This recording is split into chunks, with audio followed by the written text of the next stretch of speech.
Hey guys, Roger Reviews here again with another Power Rangers Megazord in this review. And this time I'm reviewing the Zeo Megazord from Power Rangers Zeo. Now, we have the 5 Zords, and I have a horrible sticker wear on mine. You can't even tell. There's no pink at all on my Zord because I'm missing the sticker. But we've got Zeozord 1, Zeozord 2, Zeozord 3, Zeozord 4, and Zeozord 5.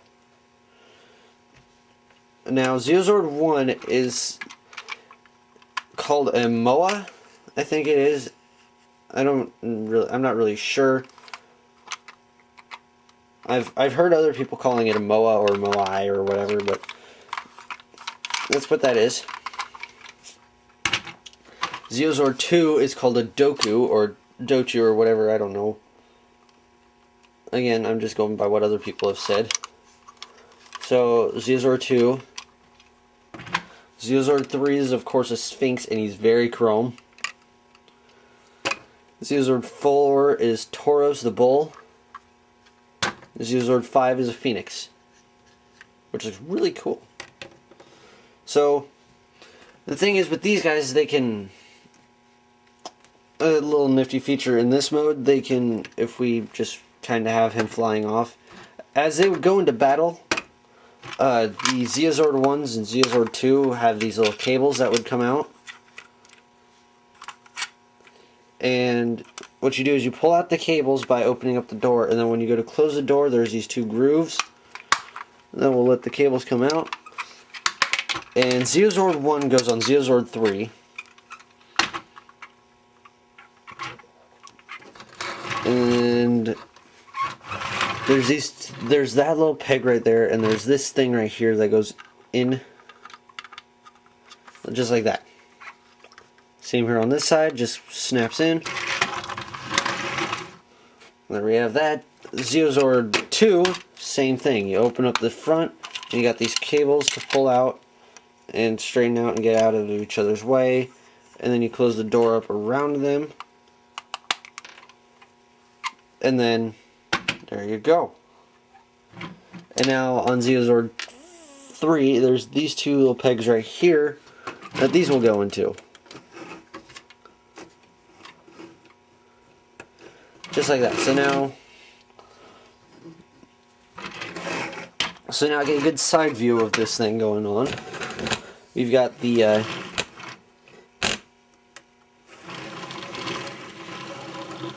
we got the Zords doing that, and their wheels are actually rolling too.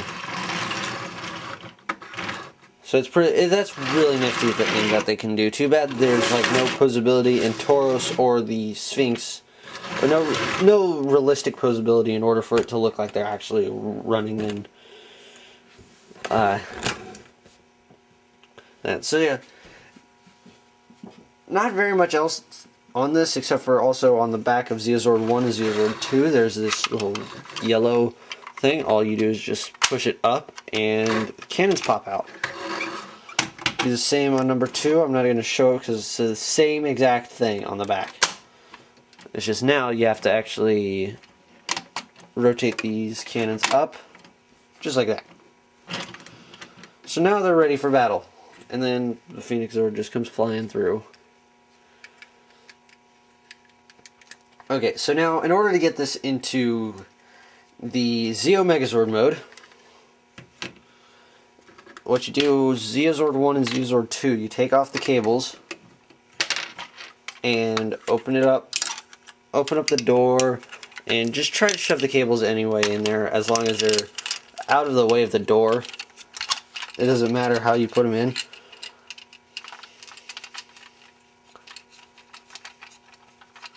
Just as long as they get out of the way of the door, and you can close it and it locks, and then just fold the cannons up, put them away.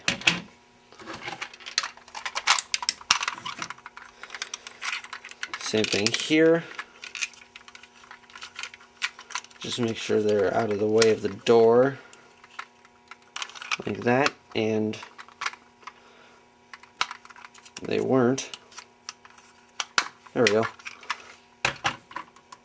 So now, oh, and a lot of people like to say that these guys also look like just knockoff Daleks from Doctor Who, which is pretty funny and pretty... I can see where they're getting at from it, but otherwise, it's actually pretty cool. So now, what we do for the Zord transformation is we take these pieces off. We take that front piece off, and that piece off, and those become helmets later on. And you take these pieces and you fold them up and over, and they rest on the back. They don't clip in or anything, they just kind of rest there. Same over here. Come underneath both Zeo 1 and Zeo 2 and fold down the heel spur. Just do the same on that one. The Zeo Zord 3 or 4 Tauros, you fold up the tail, and there's no posability in him whatsoever, by the way. It's just he's a brick. Can't even move his head. Well, I guess he can move his head up and down, but just a little bit. So to transform him, you're supposed to push him in, but he sticks. No matter how much force you push, he's not going to stay. He's not going to slide in.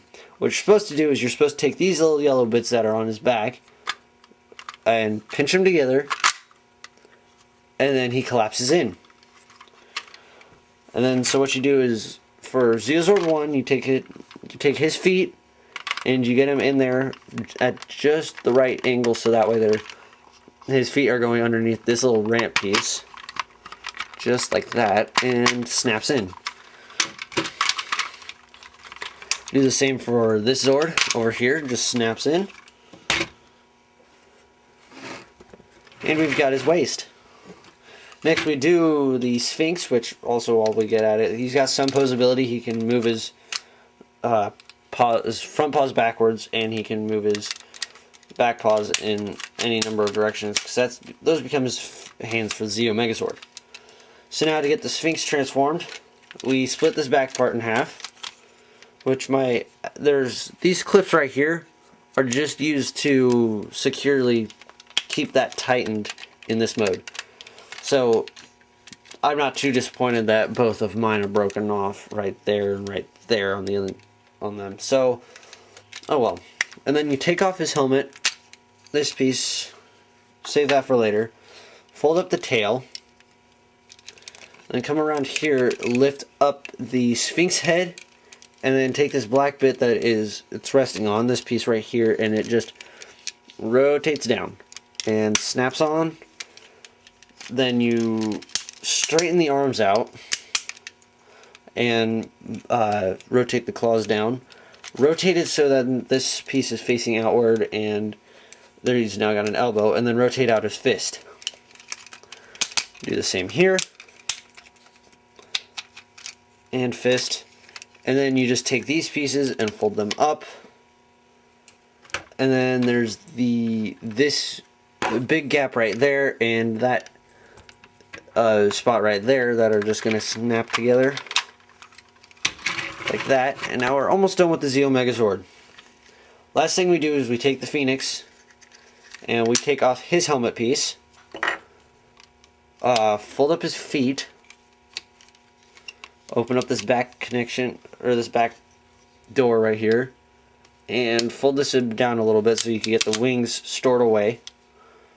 And then continue finishing up folding that in, and then fold the door shut.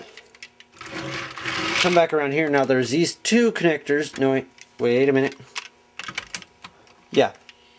There's these two connectors right here on the red Phoenix, and on the back of the Sphinx there's this little connector right here and this connector right here that are all going to line up, and once they do, we have the Zeo Megazord. Now all we have left to do is take the helmet and it just snaps on. There's two little hole pieces right here on the sides of the head that the helmets just snap onto. And so there is the Zeo Megazord. Very nice. I think this is one of my all-time favorite designs of a Megazord. It just looks cool. I think it's got something to do with most of the blue and then all the other colors, like adding some sort of effect to it, but this one just looks the coolest to me. And the helmet swapping gimmick. We're going to start from 1 and go to 5.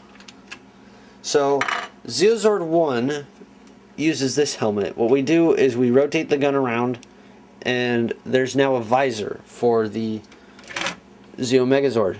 Now all we do is you can see the clips on both sides of his head, and the clip piece is hanging off the underside. They just go on, snap on, and now he's got this big cannon for a hat. I can't help but think about Team Fortress 2 and all its hats. So yeah, and then he can just fire at the enemy. He's got like a huge heavy firepower cannon for a hat.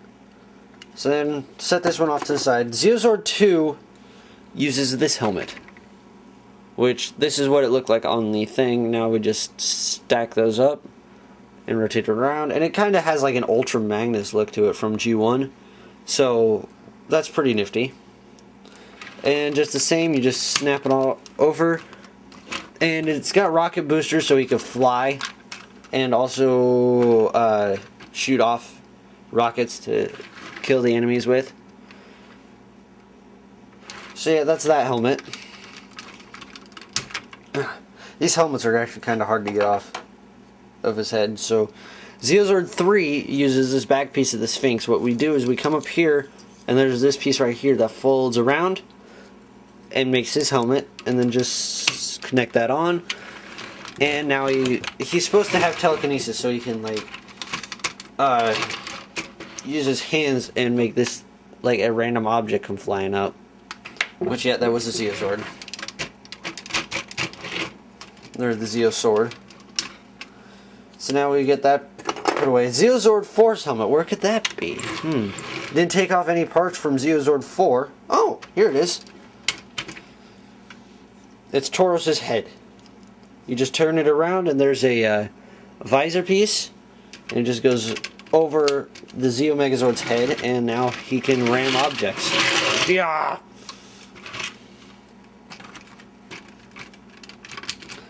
And that's for that head. And now Zeozord 5 was the... Just snap that back on. Zeozord 5 was this red helmet, which has the Zeo symbol in the middle, which is pretty cool. Mine's chipped. And it just snaps in there. And then now I can call upon the Zeo sword, which I have. So there he is. The Zeo Megazord. Mine is actually 100% complete. The oldest one I have, that's 100% complete, actually. Sad little thing, though, is the tip of the horn for the Sphinx is fading. Oh, and I forgot to mention, because I never really bother with this half the time, is the Sphinx's mouth can open, too. Which is pretty nifty. And for posability, he's actually got quite a good amount of posability. Again, no leg articulation whatsoever, but now this time he can... He's got like 60 degree. No, he's got like 30 degree. He ratchets at every 30 degrees around there, and then he's got 30 degree ratcheting elbows. So he actually has elbow articulation, and you could rotate back and forth. So he's actually got quite a good amount of articulation. You can actually make him slash. That looks painful, but you can actually make him slash his sword realistically and hold his sword in a way that it won't be bothering anything if you were to have him on a shelf behind others. Because either you'd have it so that his sword is sticking out like that, or you have it so his arm is all the way out like this and holding the sword out. So that way the sword's not bothering anybody, it's his arm. Now he could just kind of do this, which is really neat. I'm glad they added that in. And also, if you want to add some extra design features to it, you can fold the wings out and make it look kind of really cool, actually. So there's that. That's the Zeo Megazord. I hope you guys like this video review. This is one of my favorite Megazords that I've reviewed because of how much I can do with it. So, anyways, I'll try to get the Red Battle Zord soon. I have his head that came with this, but I don't have a Battle Zord yet. So I'll try to get that as soon as I can so I can show that off. So I hope you guys like this review, and I will see you guys next time.